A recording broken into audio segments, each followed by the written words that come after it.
الحمد لله وكفى وسلام على عباده الذين اصطفى. قال رسول الله صلى الله عليه وسلم: أخلص دينك يكفيك العمل القليل. قالوا سبحانك لا علم لنا إلا ما علمتنا إنك أنت العليم الحكيم. بلغ العلا بكماله كشف الدجى بجماله حسنت جميع خصاله صلوا عليه وآله. آدمیت دادے با زم مسلما کر دئی اے خدا قربا شوم صبر حسا کر دئی. بلغ العلا بکماله كشف الدجى بجماله حسنت جميع خصاله صلوا عليه وآله. আলহামদুলিল্লাহ। সরকিবাড়ি Madhyapara high school সংলগ্ন জামে মসজিদের উদ্যোগে প্রথম বার্ষিকী ইসলামী মহাসম্মেলনের সম্মানিত সভাপতি সাহেব, উপস্থিত উলামা ইকরাম, এ জাতির শ্রেষ্ঠ সন্তান আর তৌহিদি জনতা, সবাইকে আন্তরিক মুবারকবাদ। আল্লাহ রব্বুল আলমিনের দরবারে লাখ কোটি শুকরিয়া, যেই মহান রব্বুল আলমিন আমাদেরকে এই সাধারণ অজয় গ্রামে একটি দিনী মাহফিলের আয়োজন করার মতন তৌফিক দিয়েছে। সেজন্য খুশি হয়ে, আনন্দিত হয়ে আমরা শুকরিয়া স্বরূপ বলি আলহামদুলিল্লাহ। আসলে ভালো কাজের মধ্যে মানুষ কম থাকবে, এটাই তার বাস্তবতা। কারণ ভালো জিনিস স্বল্প থাকে আর আগাছা সেগুলি বেশি থাকে, এই জন্য ভালো ভালো কাজের মধ্যে মানুষ কম থাকবে, এটাই বাস্তবতা। এজন্য যারা আমরা আসতে পারছি তারা নিজেদেরকে ধন্য মনে করি। আসলে আমার পূর্বেও আলোচনা করেছে অত্যন্ত চমৎকার, আমার পরেও অত্যন্ত সুন্দর সুললিত। আমি বদম আপনাদের এই মসজিদে খতিব প্রায় আমি আলোচনা করে থাকি। আমার আলোচনা তো আপনারা প্রায় শুনেন। এজন্য আমি খুব লম্বা সময় আলোচনা করব না যে আপনারা বিরক্ত হয়ে যান। তারপরেও আমি মনে করব যারা আলোচনা শুনবেন কিছু কথা বলতে হবে। যদি চুপ করে বসে থাকেন তাহলে কিন্তু ঘুমিয়ে যাবেন। আসলে এই মাহফিলের মধ্যে বসার অনেক ফজিলত উলামা ইকরাম বলছে, সামনেও বলবে। এখানে যারা আমরা আসছি আমাদের একটাই উদ্দেশ্য, আর এই মাহফিল যারা আয়োজন করেছে তাদের একটাই উদ্দেশ্য, মানুষ যেন হেদায়েত লাভ করতে পারে, না অন্য কিছু। এখানে কাউকে কোনো খরচ দেওয়া হচ্ছে না, কাউকে যে খাওয়াবে এমন কোনো প্রতিশ্রুতি দেওয়া হচ্ছে না। নিজ ইচ্ছায় আমরা আসছি, আবার নিজ খরচে আমরা যাব, এটাই কিন্তু বাস্তবতা। এখানে যে আমরা আসছি এর অনেক ফজিলত, অনেক ফায়দা। এই মাহফিলগুলিতে আমরা আসলে মূলত ইমানের প্রশিক্ষণ নেওয়ার জন্যই কিন্তু আমরা আসি। আর বক্তা ওয়াইজ যারা, তারা ইমানের প্রশিক্ষণই দেয়। তার কারণ হচ্ছে এই জমিনের সবচেয়ে গুরুত্বপূর্ণ জিনিস হচ্ছে ঈমান। কোনো ব্যক্তি যদি যাররা পরিমাণ ঈমান নিয়েও যদি কবরে যাইতে পারে, আল্লাহ রব্বুল আলামিন সেই ব্যক্তিকে তার পাপের সাজা বুক করার পর এই রকম 10 দুনিয়ার সমমান জান্নাত আল্লাহ রব্বুল আলামিন দিবে। অথচ এত বড় কাজ এইগুলি আমাদের বুঝে আসছে না, কারণ দুনিয়ার দান্দায় আমরা ব্যস্ত। একদিন আমাদের এই দুনিয়া থেকে চলে যেতেই হবে। যতই চিন্তা ভাবনা করি আমাদের সময় কিন্তু আস্তে আস্তে পর্যায়ক্রমে চলেই যাবে। এজন্য জ্ঞানীগণ বুঝে মন শুধু ইশারা, নাদানকে বুঝাইতে কে পারে কোথায়। এই যে মাহফিল যারা আজকে এই মাহফিলের আয়োজন করেছে। একটা মাহফিল করতে গেলে কি পরিমাণ কষ্ট করা লাগে যারা উলামায়ে কেরাম তারাই ভালো করে বোঝে। তার কারণ হচ্ছে এই যে একটা মাহফিল করতে গেলে অনেক টাকার প্রয়োজন। এটা কিন্তু সাধারণ একেবারে একটা গ্রাম। যারা এই মসজিদের কমিটি আসলে তারা আল্লাহওয়ালা, কোরআন প্রেমিক, কোরআনকে মুহাব্বত করে, আল্লাহকে মুহাব্বত করে বিদায় নিজের পকেটের অর্থ খরচ করে আপনাদেরকে এরকমভাবে বসে হেদায়েতের আলু নিয়ে বাড়িতে যাওয়ার একটা সুব্যবস্থা করেছে। এই জন্য আমরা আবারও খুশি হয়ে বলি আলহামদুলিল্লাহ। আল্লাহ রাব্বুল আলামিন কুরআনুল কারীমের মধ্যে আমি ছোট্ট একটি আয়াত তেলাওয়াত করেছি, ইন্নাল্লাযীনা আমানু ওয়া আমিলুস সলিহাতি কানাত লাহুম জান্নাতুল ফিরদাউসি নুজুলা। এই আয়াতের মধ্যে আল্লাহ রাব্বুল আলামিন তিনটা জিনিস বোঝাইতে চাচ্ছেন। প্রথমে হচ্ছে ইন্নাল্লাযীনা আমানু, যারা ঈমান আনবে। ঈমান কিন্তু অত্যন্ত গুরুত্বপূর্ণ একটা জিনিস। এই পৃথিবীর বুকে যারা সারা জীবন পাপ করেছে কিন্তু ঈমানদার, তাদের সুসংবাদ অনেক। সারা জীবন পাপ করলেও যারা ঈমানদার, পৃথিবীতে এমনও অসংখ্য নজির রয়েছে সারা জীবন চরিত্রহীন কিন্তু ঈমানের লালন করেছে, বুকের মধ্যে ঈমানকে বসবাস করেছে। এমনও হাদিসের মধ্যে আছে বেশ্যা চরিত্রহীন মহিলা কুকুরকে পানি খাওয়াইছে, চরিত্রহীন কিন্তু ঈমানকে লালন পালন করছে। এই ঈমানকে লালন পালন করার কারণে আল্লাহ রাব্বুল আলামিন তাকে মাফ করে দিয়েছে। আবার এমনও ঘটনা আছে সারা জীবন মানব সেবা করেন, জাতির সেবা করে কিন্তু ঈমান নেই, তাদেরকে কিন্তু কখনো পরকালের সফলতার কথা বলা হয় না। যেমন মাদার তেরেসা, তিনি সারা জীবন মানুষের সেবা করেছে, মানব জাতির সেবার জন্য দেখা যায় তার জীবন গবেষণা করলে নিজে কখনো বিবাহ পর্যন্ত বসে নাই। এইভাবে নিজের জীবনকে তিনি কি করেছে, অতিবাহিত করেছে, কিন্তু ঈমান মানে নাই। ঈমান ছাড়া আপনার যত ভালো কাজই করেন এই কাজের কোনো মূল্য নাই।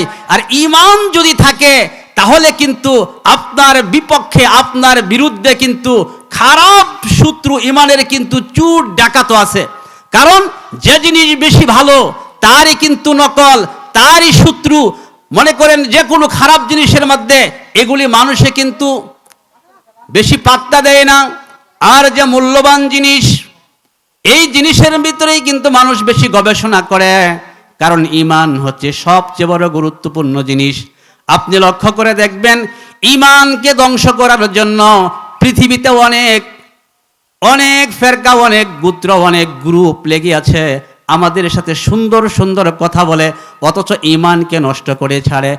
ঈমান এটা এমনই একটা জিনিস, কুরআনুল কারীমের বিসমিল্লাহর বা থেকে সূরা নাসের সিন পর্যন্ত এর মধ্যে থেকে যদি আপনি একটা আয়াতকে অস্বীকার করেন অথবা একটা আয়াতের অংশকেও আপনি অস্বীকার করেন তাহলে কিন্তু আপনি বেঈমান হয়ে যাবেন। একটা আয়াতের অংশ যদি আপনি অস্বীকার করেন, যেমন মনে করেন আমাদের দেশের মধ্যে আছে কাদিয়ানীরা, আমরা তাদেরকে চিনি, তারা কিন্তু নিজেদেরকে মুসলমান তারা দাবি করে, নবীর উম্মত তারা দাবি করে, কিন্তু তারা নবীকে শেষ নবী মনে করে না। তারা নবীকে সর্বশ্রেষ্ঠ নবী তারা মনে করে, কিন্তু নবীকে তারা শেষ নবী মনে করে না। এই একটা আয়াতের একটা শব্দকে অস্বীকার করার কারণে তারা কিন্তু কোরআনের ভাষায় তারা কাফের। আর এদেরকে যারা কাফের মনে না করবে তারাও কিন্তু কাফের। ব্যাপার কিন্তু কঠিন। ঈমান ধ্বংস হয়ে যায় এরকম 10টি কারণ আছে। কারণ আমরা কিন্তু ঈমানদার মুসলমান, ঈমানের কিন্তু অনেক দাম, ঈমানেরও অনেক গুরুত্ব, ঈমানেরও অনেক ফজিলত। একটা মানুষ যদি সারা জীবন খারাপ কাজ করে যদি ঈমানদার থাকে, আল্লাহ রাব্বুল আলামিন কখনো না কখনো তার পাপের প্রায়শ্চিত্তকে বুক করার পর আল্লাহ রাব্বুল আলামিন তাকে জান্নাতের মধ্যে পৌঁছে দিবে। কারণ হচ্ছে লক্ষ্য করে দেখবেন, এই দুনিয়ার মধ্যে যাদেরকে আল্লাহ রাব্বুল আলামিন বেশি সম্পদ দিয়েছে তারাই কিন্তু বেশি টেডনামি করে। আর সাধারণ গ্রামের অজয় পাড়াগাঁয়ের যে গ্রামের সাধারণ মানুষগুলি লক্ষ্য করে দেখবেন যে তারা অন্তর থেকে তারা কিন্তু অনেক মুত্তাকিন, আর অনেকে আছে দেখায় পোশাকে, আসলে কিন্তু তা বাস্তবতা না। ইমান নষ্ট হয়ে যায় এরকম 10টা কারণ আছে, এইগুলি আমরা আসলে ওয়াজ করি না, এগুলি কিন্তু ওয়াজ হয় না। ইমান কি কি কারণে নষ্ট হয়ে যায়, এর মধ্যে সর্বপ্রথম হচ্ছে শিরিক করা। শিরিকের 21টা প্রকার আছে। আল্লাহ রাব্বুল আলামিন কুরআনুল কারীমের মধ্যে বলেন, ইন্নাল্লাহা লা ইয়াগফিরু আন ইউশরাকা বিহি ওয়া ইয়াগফিরু মা দুনা যালিকা লিমান ইয়াশা। যেমন মনে করেন বেশিরভাগই যারা আমরা বিভিন্ন দরবারের সাথে কালেকশন আমাদের রয়েছে, আমরা যারা বিভিন্ন মাজারে যাই, বিভিন্ন জায়গায় যাই, আমরা লক্ষ্য করে দেখব তারা কিন্তু শিরিক করাটা তাদের জন্য একেবারেই সহজ, একেবারেই সোজা। শিরিক আমাদের কিভাবে হয়ে যায় সেই সংজ্ঞা আমাদের জানা নেই। এই জন্য আমাদের ঈমান কিন্তু শিরিক করার কারণে কিন্তু আমাদের ঈমান ভঙ্গ হয়ে যায়। একটা উদাহরণ দিলে সহজেই আপনারা বুঝবেন। কথা কি বুঝতেছেন? বুঝতেছেন? ভালো করে শোনেন, কারণ হচ্ছে আমি বেশি কথা বলবো না, অল্প কথা বলবো। আর আপনারা তো পরিচিত লোকই, আমি জানেনি তো, আমাদের অস্ত্র শুনেনি, তারপরে অল্প কথা বলবো। ভালো করে বুঝবেন ঈমান কিভাবে ভঙ্গ হয়ে যায়। একটা উদাহরণ দিলে সহজেই বুঝবেন। আমাদের এলাকায় একটা ছেলে ছিল একেবারে হাবলা, হাবলা বোঝেন তো, মানে ব্যাকুপ টাইপের আর কি। এখন এই ছেলেকে বিবাহ করাইতে নিয়ে গেছে, সাথে 4 জন লোক দিছে যেন তার এই হাবলামি, তার এই বোকামি যেন প্রকাশ না পায়। সাথে দিয়েছে তার আপন চাচা, সাথে দিয়েছে তার আপন মামা, সাথে দিয়েছে তার আপন খালু, সাথে দিয়েছে তার আপন ফুফাকে, 4 জনকে দিয়েছে। 4 জনকে সাথে দেওয়ার অর্থাৎ তার বোকামি যেন প্রকাশ না পায়, যেন তিনি বিবাহ করতে পারে। এখন যখন তিনি পাত্রী দেখতে গেছে, আপন চাচা তিনি তো পাত্রীকে বলতেছে যে, মা বলো তো তোমার নামটা কি? আবার চাচাও বলতেছে, মা তুমি কোন বিদ্যালয়ে লেখাপড়া করছো? এরকম ভাবে ফুফা তিনিও বলতেছে যে, মা তুমি কোন সাবজেক্টে ভালো রেজাল্ট করেছ? খালু তিনিও এরকম ভাবে মা সম্বোধন করে প্রশ্ন করতেছে। এখন যিনি পাত্র তিনি এরকম ভাবে প্রশ্ন করবে, তার মধ্যে জজবা জেগে গেছে। এখন সাথে যারা আছে তারা তো ভাবতেছে যে ব্যাপার তো খারাপ, আগেই তাকে বলে আনছি বাড়িতে, সে যেন কোনো কথা না বলে, তার এই হাবলামি পাগলামি যদি প্রকাশ পায় তাহলে তো বিবাহ ভেঙে যাবে। এখন সে যখন প্রশ্ন করতে যাচ্ছে, পাত্রীপক্ষ বলতেছে যে না, জামাইকে প্রশ্ন করতে দেন, ছেলেকে প্রশ্ন করতে দেন, পাত্রকে প্রশ্ন করতে দেন। এখন সেও কিন্তু তালে তালে বলতেছে যে, মা বলো তো দেখি। যখন তিনি বলছে মা বলো তো দেখি, এই কথা বলার সাথে সাথে দিবে, এখানে কিন্তু জান্নাতুল ফিরদাউসের কথা হচ্ছে। এজন্য কবি বলতেছে, বাদশাহ মাল মস্ত মাগরিবা হাল মস খুবরুয়া নাজ মস্ত আশিকে দিদারে মস। যারা আল্লাহর আশিক, এখানে অনেক ব্যাখ্যা, আমি যাব না, ব্যাখ্যা করতে গেলে ঘন্টার উপর ঘন্টা চলে যাবে, আমি সেই দিকে যাচ্ছি না। এই জন্য যারা আল্লাহর আশিক, এরকম ভাবে কঠিন বিপদের বেলাও যারা ঈমানকে ছাড়ে না, তারাই হচ্ছে আল্লাহর আশিক। আল্লাহ রাব্বুল আলামিন তাদেরকে সেই জান্নাতুল ফিরদাউস দিবে। সেই জান্নাতুল ফিরদাউসের অনেক ব্যাখ্যা, আমি সেদিকেও যেতে পারবো না। এই জন্য আল্লাহ রাব্বুল আলামিনের আশিক যারা, আল্লাহ রাব্বুল আলামিনের প্রেমিক যারা, আল্লাহ রাব্বুল আলামিন সেদিন কেমন তাদেরকে পাওয়ার দেয় একটু লক্ষ্য করে দেখুন। সেটাই হচ্ছে আলোচনার মূল বিষয়। কবি যেমন বলছে, বাদশাহ মাল মস্ত মাগরিবা হাল মস খুবরুয়া নাজ মস্ত আশিকে দিদারে মস। যারা আল্লাহর আশিক তাদের জন্য আল্লাহ রাব্বুল আলামিন জান্নাতুল ফিরদাউস রাখছে। আল্লাহর আশিক যারা, এরকম ভাবে তাদেরকে জান্নাতে যাইতে বলবে। তারা যখন আল্লাহ রাব্বুল আলামিন বলবে যে, ওয়ানাদা আসহাবুল জান্নাতি আসহাবান নারি আন ক্বাদ ওয়াজাদনা মা ওয়া'আদানা রাব্বুনা হাক্কা قالوا نعم فأذن مؤذن بينهم اللعنة على الظالمين। যখন বলবে আমি যে ওয়াদা করেছিলাম তোমরা কি পাইছো, এরকম ভাবে অনেকেই বলবে পাইছি, এর মধ্যে থেকে একজন বলবে আল্লাহ অনেক কিছু পাইছি কিন্তু একটা বাকি আছে। তখন বলবে কি বাকি আছে? তখন বলবে যে আল্লাহ আমরা জান্নাতের জন্য, এই তোমার নাজ নেয়ামতের জন্য দুনিয়ার জমিনে আমরা ইবাদত করি নাই। তখন কবি বলতেছে হুরুল জিতনে নেয়ামত হায় তু সবসে বেহতর নেয়ামতে দিদারে তু। তখন বলতেছে যে আল্লাহ আমি তো জান্নাতের জন্য তোমার ইবাদত করি নাই, আমি ইবাদত করছি তোমার দিদার লাভ করার জন্য। আগে শেরের মধ্যে যেমন যে কবি বলতেছে আশিকে দিদারে মস্ত, মানে কি আল্লাহ রাব্বুল আলামিনের আশিক, অর্থাৎ যারা আল্লাহ রাব্বুল আলামিনের আশিক জান্নাতে যাইবে, তারপরেও বলবে যে না আমরা পরিপূর্ণ পাই নাই, আমরা পরিপূর্ণ তখনই পাইব যখন তোমার দিদার লাভ করব, তখনই আমি পরিপূর্ণ পাইব। অর্থাৎ আল্লাহ রাব্বুল আলামিন যারা ঈমান এবং আমলের হিফাজত করবে তাদের জন্য আল্লাহ রাব্বুল আলামিন জান্নাতুল ফিরদাউস রাখছে।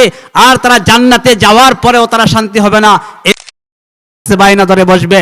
অর্থাৎ করতে পারি তাহলে আল্লাহ জান্নাত, অর্থাৎ আল্লাহ রাব্বুল আলামিন আমাদেরকে যেন এই আলোচনা থেকে যেন কিছু শিক্ষা করার তৌফিক দেয়। সবাই বলুন আমিন, তুম্বা আমিন। ওয়া আখিরু দাওয়ানা আলহামদুলিল্লাহি রাব্বিল আলামিন।